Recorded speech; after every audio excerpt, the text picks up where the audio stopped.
Corona महामारी ने पूरी दुनिया दे विच भड़थू पाया है।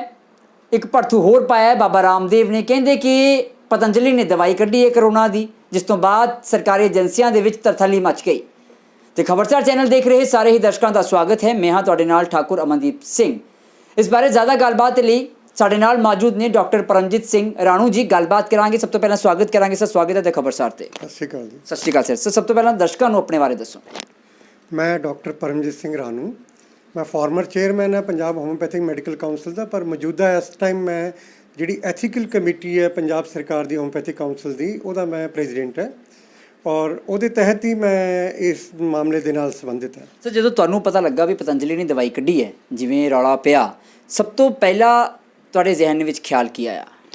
एक्चुअली साड़ी जी एथिकल कमेटी है वो ड्यूटी बनती है कि असी नज़रसानी रखते हैं कि जोड़ा भी कोई डॉक्टर होम्योपैथी का कोई गलत तरीके ना प्रचार करता है, खास करके अजकल करोना का जोड़ा इशू चल रहा है, ये सानू गाइडलाइनस आई हुए हैं मिनिस्ट्री ऑफ आयुष दियाँ कि असी पहरा देना कि सरकार दी ड्यूटी है कि तुहाडे सूबे दे विच कोई भी गलत प्रचार ना होवे, कोई पब्लिसिटी ना करदा होवे, कोई क्लेम ना करदा होवे ट्रीटमेंट का या प्रिवेंशन का। तो वो ते निगाह रखने लई साडी एक सोशल मीडिया टीम हैगी है। ਜਦੋਂ टीम ने देखा कि टीवी ते प्रचार चल रहा है, कोविड-19 की दवाई बना दी बाबा रामदेव ने, तो मैनू टैलीफोनिकली मैसेज मिला कि टीवी ते प्रचार चल रहा। तो इमीडिएटली असी सेंट्रल गवर्नमेंट के जोड़े साडे मिनिस्ट्री ऑफ आयुष के एडवाइजरस बैठे ने, उन्होंने ध्यान में मैं लियांदी गल कि देखो तुसी एक पासे तो गाइडलाइनस दे रहे हो कि कोई प्रचार नहीं करेगा, इधर प्रचार चल रहा कि आयुष की जी पतंजलि की कंपनी है बाबा रामदेव की, उन्हें एक दवाई कढ़ दी करोनिल के नाम से।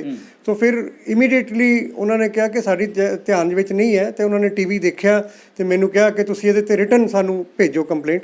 तो मैं उस वेले ईमेल्स सैकटरी साहब नू, मिनिस्टर साहब नू और ईवन साडी जिहड़े एडवाइजरस ने उन्होंने सारिਆਂ ਨੂੰ ਜਿਹੜੀ जगह ਤੇ ਮੈਨੂੰ ਭੇਜਣੀਆਂ ਬਣਦੀਆਂ ਸੀ ਸਾਰੀ ਅਥਾਰਟੀਜ਼ ਨੂੰ ਇਮੀਡੀਏਟਲੀ ਅਸੀਂ ਈਮੇਲਸ ਕੀਤੀਆਂ, ਨਾਲ ਉਹਨਾਂ ਦੇ ਲਿੰਕ ਭੇਜੇ YouTube ਦੇ।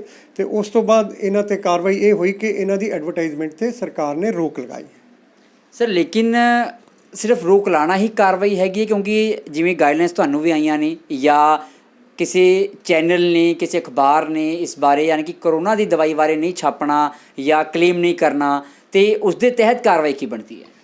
मैं दसना चाहुंदा ठाकुर साहब कि आ एक जी 1 अप्रैल जो लॉकडाउन स्टार्ट हुए ने, 1 अप्रैल नूं गाइडलाइनस ने एक एडवाइजरी सी, सॉरी नॉट गाइडलाइनस, ये एडवाइजरी है government of India ministry of Ayush की, जिहदे विच उन्होंने स्पैसीफिकली मैंशन किया कि कोई भी अदारा आयुष का, आयुष मतलब AYUS है, जिहदे आयुर्वेदिक, योगा, यूनानी, सिद्धा ते होम्योपैथी, ये 5 पद्धतियां दे जिहड़े डॉक्टर्स ने वो कोई भी क्लेम नहीं करनगे prevention of corona and treatment of corona, इलाज अते बचाव दे लई कोई भी क्लेम नहीं करेगा।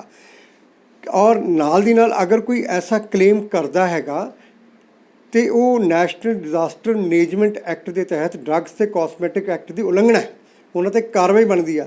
उन्होंने ना स्पैसीफिकली ये भी लिखा कि कोई भी TV चैनल, प्रिंट मीडिया या कोई एडवरटाइजिंग एजेंसी वो भी ये कोई इदां दी उन्होंने प्रमोट नहीं करेगी, नहीं दवाई बारे क्लेम बारे खास करके नहीं प्रमोट करेगी। इत्थे प्रैस काउंसिल ऑफ इंडिया, मैं तुहाडे ध्यान च लियाउणा चाहना, प्रैस काउंसिल ऑफ इंडिया ने भी इस ऑर्डर तो बाद एडवाइजरी स्पैशली जारी की है मीडिया नूं कि तुसी कोई भी कोरोना नाल रिलेटेड क्लेम्स जिहड़े आ पब्लिश नहीं करोगे। सर लेकिन जे अगला बंदा कहता है कि असीं दवाई बनाई है, वो क्लेम करता है इस बारे भी हाँ दवाई बनी, चंगी गल है जी दवाई बनी है, ये फिर मेरे ख्याल रौला पाने वाली गल नहीं है, या फिर कोई इहदा प्रोसीजर है ट्रायल का? बिल्कुल बिल्कुल देखो जिहड़ी करोना या जिन्हों कोविड-19 कहना है, ये कोई आम बीमारी नहीं है, एक नैशनल डिजास्टर है, ये महामारी है। और इस महामारी दे विच जदों सारा विश्व जूझ रहा, कोई भी व्यक्ति अगर क्लेम करके लोगों को भरमा के ठगी मारन की नीयत के नाल अज पैसा कमाउण लई, बिजनेस प्रमोट करन लई अपनी किसी कंपनी को प्रमोट करता, वो जुर्म है। और उस दे लई कोई असी देखो बाबा रामदेव जी का मैं कोई दुखी नहीं है, असी उन्होंने असी सत्कार करते हैं कि उन्होंने विश्व दे विच योग गुरु बन के इंटरनैशनली योगा नूं प्रमोट किया और एक रेवोल्यूशन लियांदा योगा दे विच।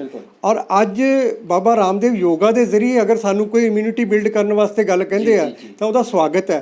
ਜਾਂ ਫਿਰ ਉਹ ਜਿਹੜੀ ਇਹ ਦਵਾਈ ਸੀ ਇਹਨੂੰ ਇਮਿਊਨਿਟੀ ਬੂਸਟਰ ਦਾ ਨਾਮ ਦਿੰਦੇ ਤਾਂ ਸ਼ਾਇਦ ਇਹ ਜ਼ੁਲਮ ਨਾ ਬਣਦਾ, ਪਰ ਇਹਨੂੰ ਕਲੇਮ ਕਰਨਾ ਕਿ ਟ੍ਰੀਟਮੈਂਟ ਹੈ। ਫਿਰ ਉਹਨਾਂ ਦਾ ਕਲੇਮ ਇੱਕ ਹਾਸੋਹੀਣਾ ਇਹ ਬਣਦਾ ਕਿ ਉਹਨਾਂ ਨੇ ਕਹਤਾ ਜੀ ਅਸੀਂ 7 ਦਿਨੋਂ में 100% ਇਲਾਜ ਕਰ ਦਿੱਤੇ हैं, ਜਦਕਿ ਇਹਦਾ ਜਿਹੜਾ ਇਨਕੂਬੇਸ਼ਨ ਪੀਰੀਅਡ ਜਿਹਨੂੰ ਕੁਆਰੰਟਾਈਨ ਟਾਈਮ ਲਾਇਆ ਆਪਾਂ ਉਹ 14 ਦਿਨ ਦਾ।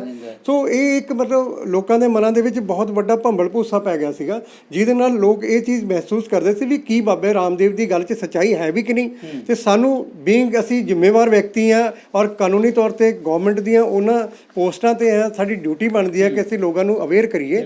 ਤੇ ਮੈਂ ਦੱਸਣਾ ਚਾਹੁੰਦਾ ਕਿ ਆਹ ਕੇਂਦਰ ਸਰਕਾਰ ਦੇ ਇੱਕ ਨੋਟੀਫਿਕੇਸ਼ਨ ਹੈਗਾ ਜਿਹੜਾ ਕਿ 22 ਅਪ੍ਰੈਲ ਦਾ, ਇਹਦੇ ਵਿੱਚ ਉਹਨਾਂ ਨੇ ਬਕਾਇਦਾ ਦੱਸਿਆ ਕਿ ਜੇਕਰ ਤੁਸੀਂ ਕੋਈ ਵੀ ਟਰਾਇਲ ਕਰਨੀ ਹੈ ਤਾਂ ਤੁਹਾਨੂੰ ਇਹਨਾਂ ਗਾਈਡਲਾਈਨਸ ਦੇ ਮੁਤਾਬਕ, ਇਹਨਾਂ ਹਦਾਇਤਾਂ ਦੇ ਮੁਤਾਬਕ ਆਪਣੀ ਦਵਾਈ ਜਿਹੜੀ ਹੈ CTRL ਹੈ, ਜਿਸ ਤਰ੍ਹਾਂ clinical trial registry of India, ਉਹਦੇ ਕੋਲ ਰਜਿਸਟਰ ਕਰਾਉਣੀ ਪਏਗੀ। ਫਿਰ ਕੱਲੀ ਜਿਹੜੀ ਚੀਜ਼ ਹੈ ਉਹਦੀ ਨਿਗਰਾਨੀ ਜਿਹੜੀ ਹੈ ਕੇਂਦਰ ਸਰਕਾਰ ਦੇ ਜ਼ਿਹਨ ਦੇ ਵਿੱਚ ਲਿਆ ਕੇ ਫਿਰ ਕਰਨੀ ਪਏਗੀ। ਹੁਣ ਬਾਬਾ ਰਾਮਦੇਵ ਦੀ ਸਟੇਟ ਉੱਤਰਾਖੰਡ ਦੇ ਵਿੱਚ ਪਹੁੰਚ ਸੀਗੀ ਔਰ ਉੱਤਰਾਖੰਡ ਦੇ ਵਿੱਚ ਲੋਕਲ ਉਹਨਾਂ ਨੂੰ 2 ਦਿਨਾਂ ਦੇ ਵਿੱਚ ਪਰਮਿਸ਼ਨ ਵੀ ਮਿਲ ਗਈ ਔਰ ਇਸ ਦਵਾਈ ਦੀ, ਜਿਹੜੀ ਕਿ ਬਿਲਕੁਲ ਉਹਨਾਂ ਨੇ ਦੱਸਿਆ ਹੈਗਾ, ਉੱਤਰਾਖੰਡ ਗਵਰਨਮੈਂਟ ਨੇ ਵੀ ਕਲੀਅਰ ਕਰ ਦਿੱਤਾ ਕਿ ਅਸੀਂ ਤਾਂ ਸਿਰਫ ਇਹਨਾਂ ਨੂੰ ਖੰਘ ਬੁਖਾਰ ਤੇ ਜ਼ੁਕਾਮ ਦੀ ਦਵਾਈ ਦੇ ਲਈ ਇਹਨਾਂ ਨੂੰ ਮਾਨਤਾ ਦਿੱਤੀ ਹੈ। ਇਹਨਾਂ ਦੀ ਐਪਲੀਕੇਸ਼ਨ ਦੇ ਵਿੱਚ ਵੀ ਕਿਤੇ ਕਰੋਨਾ ਦਾ ਜ਼ਿਕਰ ਨਹੀਂ ਸੀਗਾ, ਜਿਹੜਾ ਕਿ ਬਿਲਕੁਲ ਗਲਤ ਹੈ ਜੋ ਇਹਨਾਂ ਨੇ ਕਲੇਮ ਕੀਤਾ। ਹੋ ਸਕਦਾ ਬਾਬਾ ਜੀ ਨੂੰ ਜਿਹੜੇ ਉਹਨਾਂ ਦੇ ਸਾਥੀ ਨੇ, ਐਡਵਾਈਜ਼ਰਸ ਨੇ, ਉਹਨਾਂ ਨੇ ਗੁੰਮਰਾਹ ਕੀਤਾ। ਸੋ ਮੈਂ ਸਮਝਦਾ ਕਿ ਬਾਬਾ ਜੀ ਐਡੇ ਵੱਡੇ ਪਹੁੰਚੀ ਹਸਤੀ ਨੇ, ਉਹਨਾਂ ਨੂੰ ਕਲੈਰੀਫਾਈ ਕਰ ਦੇਣਾ ਚਾਹੀਦਾ ਕਿ ਜੀ ਅਸੀਂ ਜਿਹੜਾ ਇਹਨੂੰ ਇਮਿਊਨਿਟੀ ਬੂਸਟਰ ਬਣਾ ਕੇ ਭੇਜ ਰਹੇ ਹਾਂ ਤਾਂ ਕਿ ਲੋਕਾਂ ਦੀ ਇਮਿਊਨਿਟੀ ਬਿਲਡ ਰਹੇ, ਫਿਰ ਤਾਂ ਇਹ ਮੰਨੀ ਜਾ ਸਕਦੀ ਹੈ। ਪਰ ਇਹਨੂੰ ਕਰੋਨਾ ਦਾ ਕਲੇਮ ਕਰਕੇ ਕਿ ਜੀ 100% 7 दिन में आपको कोरोना का इलाज मिल जाएगा। ਇਹ ਗੱਲ ਸੁਣਨ ਚ ਆਈ ਸੀ ਵੀ ਉਹ ਕਹਿੰਦੇ ਵੀ ਅਸੀਂ ਵੀ ਇੱਥੇ ਟ੍ਰਾਇਲ ਕੀਤੇ ਨੇ, ਬੰਦੇ ਠੀਕ ਹੋਏ ਨੇ। ਹਾਂ, ਉਹ ਜਿਹੜਾ ਉਹਨਾਂ ਨੇ ਟ੍ਰਾਇਲ ਕੀਤਾ ਉਹ ਹੁਣ ਤਹਿਕੀਕਾਤ ਦਾ ਮਾਮਲਾ ਹੈ, ਉਹਦੇ ਤੇ ਹੁਣ ਇਨਵੈਸਟੀਗੇਸ਼ਨ ਚੱਲ ਪਈ ਹੈ। ਦੱਸਣਗੇ ਕਿ ਉਹ ਟ੍ਰਾਇਲ ਜਿਹੜੀ ਹੈ ਕੀ ਉਹਨਾਂ ਨੂੰ ਮਾਨਤਾ ਸੀਗੀ, ਕੀ ਉਹ ਵਾਕਈ ਪੇਸ਼ੈਂਟ ਸੀਗੇ ਕਿ ਨਹੀਂ ਸੀਗੇ। ਇਹ ਇੱਕ ਮਾਮਲਾ ਜਿਹੜਾ ਹੈ ਅੰਡਰ ਇਨਵੈਸਟੀਗੇਸ਼ਨ ਹੈ। ਸਰ, ਜਿਹੜਾ ਤੁਸੀਂ ਪ੍ਰੋਸੀਜਰ ਦੱਸ ਰਹੇ ਹੋ, ਇਹ ਪੁਆਇੰਟਸ ਜਿਹੜੇ ਤੁਸੀਂ ਹਾਈਲਾਈਟ ਕੀਤੇ ਹੋਏ ਨੇ, ਇਹ ਪੁਆਇੰਟਸ ਕੀ ਨੇ ਕਿ ਜੇ ਕਿਸੇ ਨੇ ਟ੍ਰਾਇਲ ਕਰਨਾ ਹੋਵੇ ਜਾਂ ਕਿਵੇਂ ਮਾਨਤਾ ਉਹਨਾਂ ਨੂੰ ਮਿਲ ਸਕਦੀ ਹੈ? ਦੇਖੋ, ਮੈਂ ਇਹਦੇ ਬਾਰੇ ਤੁਹਾਨੂੰ ਪੜ੍ਹ ਕੇ ਹੀ ਸੁਣਾ ਦਿੰਦਾ ਤੇ ਬੜਾ ਡਿਟੇਲਡ ਹੈਗਾ ਕਿ while making research it is mandatory for organization to comply with the following condition. ਪਹਿਲੀ ਕੰਡੀਸ਼ਨ ਹੈ ਕਿ proposal should be approved by their scientific advisory bodies and institutional ethic committee. ਇਸ ਸਟੇਟ ਲੈਵਲ ਦੀ ਕਹਿ ਲਓ ਜਾਂ ਸੈਂਟਰ ਲੈਵਲ ਦੀ ਕਹਿ ਲਓ ਕਮੇਟੀਜ਼ ਹੁੰਦੀਆਂ ਨੇ ਜਿਨ੍ਹਾਂ ਨੇ ਪ੍ਰਪੋਜ਼ਲ ਨੂੰ ਮਾਨਤਾ ਦੇਣੀ ਹੈ, ਐਥੀਕਲ ਕਮੇਟੀਜ਼। ਹਾਂਜੀ। If it is a clinical trial, the project should be registered with CTRL। CTRL ਹੋਗੀ clinical trial registry of India, ਉੱਥੇ ਰਜਿਸਟਰਡ ਹੋਣੀ ਬਣਦੀ ਹੈ। Sample size should be based on statistical justification. ਤੁਸੀਂ ਸਟੈਟਿਸਟਿਕਸ ਦੇ accordingly sample ਦੀ ਜਿਹੜੀ ਹੈ ਉਹਦਾ ਸਾਈਜ਼ ਵੀ ਦੱਸਣਾ ਹੈਗਾ। ਫਿਰ clinical research should be conducted as per Ayush guidelines of clinical research of ICMR। ਉਹਦੀ ਇੱਕ ਬਕਾਇਦਾ ਗਾਈਡਲਾਈਨਸ ਦੀ ਇੱਕ ਬਕਾਇਦਾ ਕਿਤਾਬਚਾ ਹੈਗਾ ਜਿਹੜਾ ਕਿ ਪੂਰੇ ਦਾ ਪੂਰਾ ਮੇਰੇ ਕੋਲ ਆ ਪਿਆ ਹੈਗਾ ਤੇ ਇਹ ਜਿਹੜਾ ਹੈਗਾ ਪੂਰੇ ਦਾ ਪੂਰਾ ਇਹਨੂੰ ਫੋਲੋ ਕਰਨਾ ਪਏਗਾ। ਫਿਰ ਹੈਗਾ compliance with relevant regulations of biomedical and health research, ਜਿਹੜੇ ਵੇਸਟ ਵਗੈਰਾ ਉਹਦੇ ਬਾਰੇ ਧਿਆਨ ਰੱਖਣਾ ਪਏਗਾ ਇਹਨਾਂ ਨੂੰ। ਤੇ compliance of good clinical practice guidelines, ਇਹ ਵੱਖਰੀਆਂ ਗਾਈਡਲਾਈਨਸ ਨੇ। Compliance to national ethical guidelines for biomedical and health research on human participation published by ICMR। ਕਹਿਣ ਤੋਂ ਭਾਵ ICMR ਦੀ ਜਿਹੜੀਆਂ ਮੇਨ ਹਦਾਇਤਾਂ ਨੇ ਉਹਨਾਂ ਨੂੰ ਫੋਲੋ ਕਰਨਾ ਬਹੁਤ ਜ਼ਰੂਰੀ ਆ। ਫਿਰ ਹੈਗਾ ਜੀ compliance with any other relevant regulations in force. ਉਹ ਸੂਬੇ ਦੇ ਵਿੱਚ ਅਗਰ ਕੋਈ ਹੋਰ ਵੀ ਕੋਈ ਕਾਨੂੰਨ ਹੈਗਾ, ਜਿਵੇਂ ਨੈਸ਼ਨਲ ਡਿਜ਼ਾਸਟਰ ਮੈਨੇਜਮੈਂਟ ਐਕਟ ਹੈ, ਡਰੱਗਸ ਕਾਸਮੈਟਿਕ ਐਕਟ ਹੈ, ਤੇ ਸਟੇਟ ਦਾ ਕੋਈ ਹੈਗਾ, ਉਹਨੂੰ ਵੀ ਫੋਲੋ ਕਰਨਾ ਪਏਗਾ। ਇੱਕ ਹੈਗਾ ਆਯੂਸ਼ ਰਜਿਸਟਰਡ ਪ੍ਰੈਕਟੀਸ਼ਨਰਸ ਜਿਹੜੇ ਨੇ, ਉਹ ਵੀ ਇਹਦਾ ਪਾਰਟ ਆਫ ਸਟੱਡੀ ਹੋਣਾ ਚਾਹੀਦਾ। ਉਹ ਤਾਂ ਚਲੋ ਇਹਨਾਂ ਕੋਲ ਆਯੁਰਵੈਦਿਕ ਡਾਕਟਰ ਹੈਗੇ ਨੇ। ਆਖਰੀ ਤੇ ਸਭ ਤੋਂ ਇੰਪੋਰਟੈਂਟ ਹੈਗਾ it would be mandatory to the institution organization to apprise the ministry of Ayush government of India about the research development as per research timeline and outcome.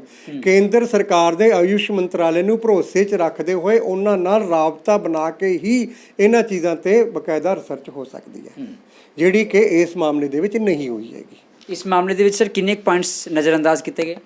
ਦੇਖੋ, ਇਹਦੇ 'ਚ ਮੈਂ ਤਾਂ ਕਹਾਂਗਾ ਕਿ ਇਹਦੇ 'ਚ ਕੁਝ ਵੀ ਨਹੀਂ ਕੀਤਾ ਉਹਨਾਂ ਨੇ ਨਾ। ਦੇਖੋ, ਉਹਨਾਂ ਨੇ ਤਾਂ ਇੱਕ ਖਾਂਸੀ ਜ਼ੁਕਾਮ ਦੀ ਜਿਹੜੀ ਦਵਾਈ ਸੀਗੀ ਸਟੇਟ ਗਵਰਨਮੈਂਟ ਤੋਂ ਲਈ ਹੈ, ਸੈਂਟਰ ਗਵਰਨਮੈਂਟ ਨਾਲ ਤਾਂ ਸੰਪਰਕ ਹੀ ਨਹੀਂ ਬਣਿਆ ਹੈਗਾ ਉਹਨਾਂ ਦਾ ਕੋਈ। ਇਹ ਤਾਂ ਹੁਣ ਉਹਨਾਂ ਨੂੰ ਬਕਾਇਦਾ ਉਹਨਾਂ ਨੇ ਕਿਤੇ ਪਬਲਿਸਿਟੀ ਸਟੰਟ ਤਾਂ ਨਹੀਂ? ਹਾਂਜੀ, ਪਬਲਿਸਿਟੀ ਸਟੰਟ ਤਾਂ ਨਹੀਂ ਕਿਤੇ? ਦੇਖੋ, ਪਬਲਿਸਿਟੀ ਸਟੰਟ ਤਾਂ ਬਹੁਤ ਮੰਦਭਾਗਾ ਅਗਰ ਇਹ ਪਬਲਿਸਿਟੀ ਸਟੰਟ ਹੈ, ਜਦੋਂ ਤੁਸੀਂ ਲੋਕਾਂ ਦੀਆਂ ਜਾਨਾਂ ਨਾਲ ਖੇਡਣਾ ਚਾਹੁੰਦੇ ਹੋ। ਕਿਉਂਕਿ ਦੇਖੋ, ਇੱਕ ਐਪੀਡੈਮਿਕ ਹੈ, ਪੈਂਡੇਮਿਕ ਹੈ। ਅੱਜ ਸਰਬੱਤ ਦੇ ਭਲੇ ਦੀ ਗੱਲ ਕਰਨੀ ਚਾਹੀਦੀ ਸਾਨੂੰ ਤਾਂ, ਕਿਉਂਕਿ ਲੋਕਾਂ ਦੀਆਂ ਨੌਕਰੀਆਂ ਚਲੇ ਗਈਆਂ, ਖਾਣਾ ਨਹੀਂ ਮਿਲਿਆ ਲੋਕਾਂ ਨੂੰ, ਲੋਕੀ ਘਰੋਂ ਬੇਘਰ ਹੋ ਚੁੱਕੇ ਨੇ, ਲੋਕੀ ਆਪਣੇ ਸੂਬੇ ਛੱਡ ਕੇ ਦੂਸਰੇ ਸੂਬਿਆਂ 'ਚ ਜਾ ਵੜੇ ਨੇ। ਤੇ ਅੱਜ ਸਾਨੂੰ ਚਾਹੀਦਾ ਸੀ ਕਿ ਇੱਥੇ ਕੋਈ ਲਾਲਚ ਦੀ ਗੱਲ ਹੀ ਨਹੀਂ ਹੋਣੀ ਚਾਹੀਦੀ। ਕਿਉਂਕਿ ਕਈ ਵਾਰ ਇਹ ਮਾਮਲੇ ਵਿੱਚ ਸਰ ਸਾਹਮਣੇ ਆਇਆ ਕਿ ਇਹਨਾਂ ਦੀ ਹਰਿਦੁਆਰ ਦੇ ਵਿੱਚ ਕਿਤੇ ਇਹਨਾਂ ਦਾ ਆਪਣਾ ਯੋਗਪੀਠ ਜਾਂ ਇਹਨਾਂ ਦਾ ਆਪਣਾ ਜਿਹੜਾ ਸੈਂਟਰ ਹੈਗਾ ਹੈ, ਪਰ ਇਹਨੇ ਦਵਾਈਆਂ ਬੱਦੀ ਬਣਦੀਆਂ ਨੇ ਜਾਂ ਕਿਤੇ ਹੋਰ ਬਣਦੀਆਂ ਨੇ, ਫਿਰ ਉਹਨਾਂ ਦੀ ਨਜ਼ਰ ਦੇ ਵਿੱਚ ਕਿਵੇਂ ਉਹ ਰਹਿੰਦਾ? ਉਹ ਵੱਖਰਾ ਇਸ਼ੂ ਆ। ਉਹ ਇਸ ਇਸ਼ੂ ਨਾਲ ਆਪਾਂ ਉਹਨੂੰ ਅਟੈਚ ਨਹੀਂ ਕਰ ਸਕਦੇ। ਦਵਾਈਆਂ ਕਿਤੇ ਵੀ ਬਣਾ ਸਕਦੇ ਨੇ, ਅੱਡੋ-ਅੱਡੀ ਰੂਲਸ ਨੇ, ਗਾਈਡਲਾਈਨਸ ਨੇ, ਉਹਦੇ 'ਚ ਕੋਈ ਕਿੰਤੂ ਨਹੀਂ ਹੈਗਾ। ਮੈਂ ਸਭ ਤੋਂ ਪਹਿਲਾਂ ਤਾਂ ਬਾਬਾ ਜੀ ਨੂੰ ਬੇਨਤੀ ਕਰਦਾ ਕਿ ਅਸੀਂ ਸਵਾਗਤ ਕਰਦੇ ਹਾਂ ਕਿ ਉਹ ਇੱਕ ਵੱਡੇ ਰੈਵੋਲੂਸ਼ਨਰੀ ਨੇ। ਉਹਨਾਂ ਨੇ ਯੋਗਾ ਦਾ ਮਤਲਬ ਐਡਾ ਰੈਵੋਲੂਸ਼ਨ ਲਿਆਂਦਾ। ਉਹਨਾਂ ਦਾ ਯੋਗਾ ਦੇ ਜ਼ਰੀਏ ਪ੍ਰਮੋਟ ਕਰਨਾ, ਜਿਹੜਾ ਇਮਿਊਨਿਟੀ ਨੂੰ ਬੂਸਟ ਕਰਨਾ ਜਿਹੜਾ ਹੈ, ਉਹ ਬਹੁਤ ਅੱਛਾ ਉਪਰਾਲਾ ਸੀਗਾ। ਹੁਣ ਸਾਡੀ ਹੋਮਿਓਪੈਥੀ ਆ, ਹੋਮਿਓਪੈਥੀ ਵਾਸਤੇ ਗਵਰਨਮੈਂਟ ਆਫ ਇੰਡੀਆ ਨੇ 29 ਜਨਵਰੀ ਨੂੰ ਇੱਕ ਦਵਾਈ ਆਰਸੈਨਿਕ ਐਲਬਮ ਨੂੰ ਪ੍ਰਮੋਟ ਕੀਤਾ। ਇਹ ਕਹਿ ਕੇ ਕੀਤਾ ਸਪੈਸ਼ਲੀ ਕਿ ਇਮਿਊਨਿਟੀ ਬੂਸਟਰ ਹੈ, ਇਹਨੂੰ ਇਲਾਜ ਨਾ ਸਮਝਿਆ ਜਾਵੇ, ਨਾ ਇਹ ਪ੍ਰੀਵੈਂਸ਼ਨ ਕਰੇਗੀ। ਸਿਰਫ ਇਹ ਹੈ ਵੀ ਤੁਹਾਡੀ ਤਾਕਤ ਬਾਡੀ 'ਚ ਵਧਾਏਗੀ, ਜਿਹਦੇ ਨਾਲ ਤੁਹਾਨੂੰ ਕੋਈ ਵਾਇਰਲ ਇਨਫੈਕਸ਼ਨ ਤੁਹਾਡੇ ਤੇ ਅਟੈਕ ਨਹੀਂ ਕਰੇਗੀ। ਬਾਬਾ ਜੀ ਅਗਰ ਚਾਹੁੰਦੇ ਇਸੇ ਦਵਾਈ ਨੂੰ ਪ੍ਰਮੋਟ ਕਰਨਾ ਤਾਂ ਉਹਨਾਂ ਕੋਲ ਇੱਕ ਤਰੀਕਾ ਸੀਗਾ। ਉਹ ਕਹਿੰਦੇ ਕਿ ਇਹ ਇਮਿਊਨਿਟੀ ਬੂਸਟਰ ਹੈ ਔਰ ਇਸ ਦੇ ਨਾਲ ਤੁਹਾਡੀ ਤਾਕਤ ਬਿਮਾਰੀ ਨਾਲ ਲੜਨ ਦੀ ਵਧੇਗੀ, ਨਾ ਕਿ ਇਹ ਕਹਿਣਾ ਕਿ ਅਸੀਂ ਤਾਂ ਜੀ 100% ਕਿਉਰ ਕਰ ਦਾਂਗੇ। ਅਗਰ 100% ਕਿਉਰ ਤੁਹਾਡੇ ਕੋਲ ਹੈ ਤਾਂ ਤੁਸੀਂ CTRL ਨਾਲ ਇਹਨੂੰ ਰਜਿਸਟਰਡ ਕਰਾਓ। ਔਰ ਪੂਰੀ ਦੁਨੀਆ ਨੂੰ ਲੋੜ ਹੈ ਇਸ ਵੇਲੇ, ਬਿਲਕੁਲ ਲੋੜ ਹੈ, ਔਰ ਅਸੀਂ ਸਵਾਗਤ ਕਰਦੇ ਹਾਂ ਅਗਰ ਹੈ ਉਹਨਾਂ ਕੋਲ ਕੁਝ ਤੇ ਹੋਣਾ ਚਾਹੀਦਾ। ਸੋ ਮੈਂ ਪਰਸਨਲੀ ਉਹਨਾਂ ਦੇ ਕੋਈ ਖਿਲਾਫ ਨਹੀਂ ਹੈਗਾ, ਪਰ ਲੇਕਿਨ ਜੋ ਐਥੀਕਲ ਗੱਲ ਹੈ, ਬੀਇੰਗ ਐਥੀਕਲ ਕਮੇਟੀ ਦਾ ਪ੍ਰੈਜ਼ੀਡੈਂਟ ਹੋਣ ਨਾਤੇ ਮੇਰੀ ਡਿਊਟੀ ਬਣਦੀ ਹੈ ਮੈਂ ਲੋਕਾਂ ਨੂੰ ਵੀ ਦੱਸਾਂ ਮੀਡੀਆ ਦੇ ਥਰੂ ਔਰ ਸਰਕਾਰਾਂ ਨੂੰ ਵੀ ਦੱਸਾਂ। ਸਰ, ਹੁਣ ਉਹਨਾਂ ਦੀ ਦਵਾਈ ਦੇ ਟੈਸਟ ਚੱਲ ਰਹੇ ਨੇ, ਸਰਕਾਰ ਵੱਲੋਂ ਕੋਸ਼ਿਸ਼ ਕੀਤੀ ਜਾ ਰਹੀ ਹੈ ਕਿ ਇੱਕ ਵਾਰ ਅਸੀਂ ਵੀ ਦੇਖੀਏ, ਜੇ ਕਲੇਮ ਕਰ ਰਹੇ ਨੇ ਅਸੀਂ ਟੈਸਟ ਕਰਕੇ ਦੇਖੀਏ। ਦੇਖੋ ਸਰਕਾਰ ਕਰੇ, ਬਿਲਕੁਲ ਕਰੇ, ਸਰਕਾਰ ਨੂੰ ਕਰਨਾ ਵੀ ਚਾਹੀਦਾ, ਪਰ ਮੈਂ ਇੱਥੇ ਇੱਕ ਗੱਲ ਕਹਾਂਗਾ ਕਿ ਸਿਰਫ ਉਹਦੀ ਐਡਵਰਟਾਈਜ਼ਮੈਂਟ ਰੋਕਣਾ ਸਰਕਾਰ ਦੀ ਜ਼ਿੰਮੇਵਾਰੀ ਨਹੀਂ ਖਤਮ ਹੋ ਜਾਂਦੀ। ਅੱਜ drug controller general of India ਦੀ ਇੱਕ ਬਹੁਤ ਵੱਡੀ ਜ਼ਿੰਮੇਵਾਰੀ ਬਣਦੀ ਹੈ ਕਿ ਹਰ ਸਟੇਟ ਦੇ ਵਿੱਚ ਉਹਨਾਂ ਨੂੰ ਬਕਾਇਦਾ ਜਿਹੜੇ ਡਰੱਗ ਕੰਟਰੋਲਰਸ ਨੇ ਔਰ ਜਿਹੜੀ ਲਾਇਸੈਂਸਿੰਗ ਅਥਾਰਟੀਜ਼ ਨੇ ਜਾਂ ਜਿਹੜੇ ਡਰੱਗ ਇੰਸਪੈਕਟਰਸ ਨੇ, ਉਹਨਾਂ ਨੂੰ ਇਮੀਡੀਏਟਲੀ ਹਰਕਤ 'ਚ ਆਉਣ ਦੀ ਲੋੜ ਹੈਗੀ ਆ। ਔਰ ਇਹਨਾਂ ਦੇ ਜਿੰਨੇ ਆਊਟਲੈਟਸ ਨੇ, ਕਿਉਂਕਿ ਬਾਬਾ ਜੀ ਦੀ ਫੋਲੋਇੰਗ ਬਹੁਤ ਹੈ, ਜਾਣੇ ਅਣਜਾਣੇ ਦੇ ਵਿੱਚ ਫੋਲੋਇੰਗ ਦੇ ਵਿੱਚ ਲੋਕ ਅਵੇਸਲੇ ਤੌਰ ਤੇ ਕਿਤੇ ਇਸ ਦਵਾਈ ਨੂੰ ਲੈ ਕੇ ਆਪਣਾ ਕੋਈ ਨੁਕਸਾਨ ਨਾ ਕਰ ਲੈਣ। ਸਰ, ਮੇਰਾ ਆਖਰੀ ਸਵਾਲ, ਨੀਟੂ ਸ਼ਟਰਾਂ ਵਾਲੇ ਬਾਰੇ ਤੁਸੀਂ ਸੁਣਿਆ? ਤੇ ਸਰ, ਨੀਟੂ ਸ਼ਟਰਾਂ ਵਾਲੇ ਨੇ ਵੀ ਦਾਅਵਾ ਕੀਤਾ ਸੀ ਕਿ ਮੈਂ ਦਵਾਈ ਬਣਾਈ ਹੈ, ਪੁਲਿਸ ਵਾਲਿਆਂ ਨੇ ਚੱਕ ਕੇ ਉਹਨੂੰ ਅੰਦਰ ਕਰਤਾ ਸੀ, ਉਹਦੇ ਉੱਤੇ ਕੇਸ ਪਾਇਆ ਗਿਆ ਸੀ। ਉਸ ਤੋਂ ਬਾਅਦ ਜਦੋਂ ਬਾਹਰ ਆਇਆ ਉਹ ਕੰਨਾਂ ਨੂੰ ਹੱਥ ਲਾ ਲਿਆ ਜੀ ਮੈਂ ਅੱਗੇ ਤੋਂ ਇੱਦਾਂ ਨਹੀਂ ਕਰਾਂਗਾ। ਫਿਰ ਰਾਮਦੇਵ ਜੀ ਤੇ ਜਾਂ ਫਿਰ ਜੇ ਬਾਲਕ੍ਰਿਸ਼ਨ ਵੀ ਪਤੰਜਲੀ ਜਿਹਦੇ ਵੀ ਨਾਮ ਤੇ ਹੈਗੀ ਹੈ, ਉਹਨਾਂ ਦੇ ਮਾਮਲਾ ਦਰਜ ਕਿਉਂ ਨਹੀਂ ਹੋ ਰਿਹਾ? ਦੇਖੋ ਕਈ ਸਟੇਟਾਂ ਦੇ ਵਿੱਚ ਮਾਮਲੇ ਦਰਜ ਹੋਏ ਨੇ। ਮੇਰੇ ਜੋ ਨੋਟਿਸ ਹੈਗਾ ਕਿ ਜੈਪੁਰ ਇੱਕ ਮਾਮਲਾ ਦਰਜ ਹੋਇਆ ਇਹਨਾਂ ਤੇ ਮਾਮਲਾ ਦਰਜ ਕਰਨ ਤੋਂ ਪਹਿਲਾਂ ਇੱਕ ਇਹਦੇ 'ਚ ਜਿਹੜੀ ਇਹਨਾਂ ਦੀ ਐਡਵਾਈਜ਼ਰੀ ਵੀ ਹੈ ਗਵਰਨਮੈਂਟ ਆਫ ਇੰਡੀਆ ਦੀ, ਉਹਦੇ 'ਚ ਸਪੈਸ਼ਲੀ ਮੈਂਸ਼ਨਡ ਹੈ ਇਹ ਜਿਹੜਾ ਐਡੀਸ਼ਨਲ ਸੈਕਟਰੀ ਦਾ DO ਹੈ, ਜਿਹੜਾ ਕਿ ਹਾਲ ਹੀ 2 ਜੂਨ ਨੂੰ ਹੀ ਜਾਰੀ ਹੋਇਆ। ਇਹਦੇ 'ਚ ਉਹਨਾਂ ਨੇ ਕਿਹਾ ਹੈਗਾ ਕਿ ਸਭ ਤੋਂ ਪਹਿਲਾਂ ਤਾਂ ਸੂਬਾ ਸਰਕਾਰਾਂ ਜਿਹੜੀਆਂ ਨੇ ਉਹ ਇਹਨਾਂ ਨੂੰ ਰੋਕਣ ਜਿੱਥੇ ਕਿਤੇ ਐਡਵਰਟਾਈਜ਼ਮੈਂਟ ਹੋ ਰਹੀ ਹੈ। ਦੂਸਰੀ ਗੱਲ, ਸੈਕੰਡ, ਉਹਨਾਂ ਨੇ ਕਿਹਾ ਕਿ ਜਿਹੜੀਆਂ ਲਾਇਸੈਂਸਿੰਗ ਅਥਾਰਟੀਜ਼ ਨੇ, ਡਰੱਗ ਕੰਟਰੋਲਰਸ ਨੇ ਏਰੀਆ ਦੇ, ਉਹ ਇਹਨਾਂ ਦੀ ਵਿਕਰੀ ਤੇ ਰੋਕ ਲਾਉਣ, ਧਿਆਨ ਦੇਣ ਕਿ ਵਿਕਰੀ ਨਾ ਹੋਵੇ। ਤੀਸਰਾ ਪੁਆਇੰਟ ਹੈਗਾ ਕਿ ਅਗਰ ਉਹ ਵਿਕਰੀ ਕਰਦੇ ਆ ਫਿਰ ਉਹਨਾਂ ਤੇ ਪਰਚੇ ਹੋਣੇ ਚਾਹੀਦੇ ਆ। ਸੋ ਹਾਲੇ ਮੇਰੇ ਖਿਆਲ ਦੇ ਵਿੱਚ ਕਿਤੇ ਇਹਨਾਂ ਦੀ ਵਿਕਰੀ ਹੋਈ ਜਾਂ ਨਹੀਂ ਹੋਈ, ਇਹ ਮਾਮਲਾ ਜਿਹੜਾ ਜਾਂਚਦਾ ਹੈ। ਅਗਰ ਕਿਤੇ ਵਿਕਰੀ ਹੋਈ ਹੈ ਤਾਂ ਇਮੀਡੀਏਟਲੀ ਪਰਚੇ ਦਰਜ ਹੋਣੇ ਚਾਹੀਦੇ ਇਹਨਾਂ ਤੇ। ਜੀ, ਸਾਡੇ ਨਾਲ ਗੱਲਬਾਤ ਕਰਨ ਲਈ ਬਹੁਤ ਬਹੁਤ ਧੰਨਵਾਦ।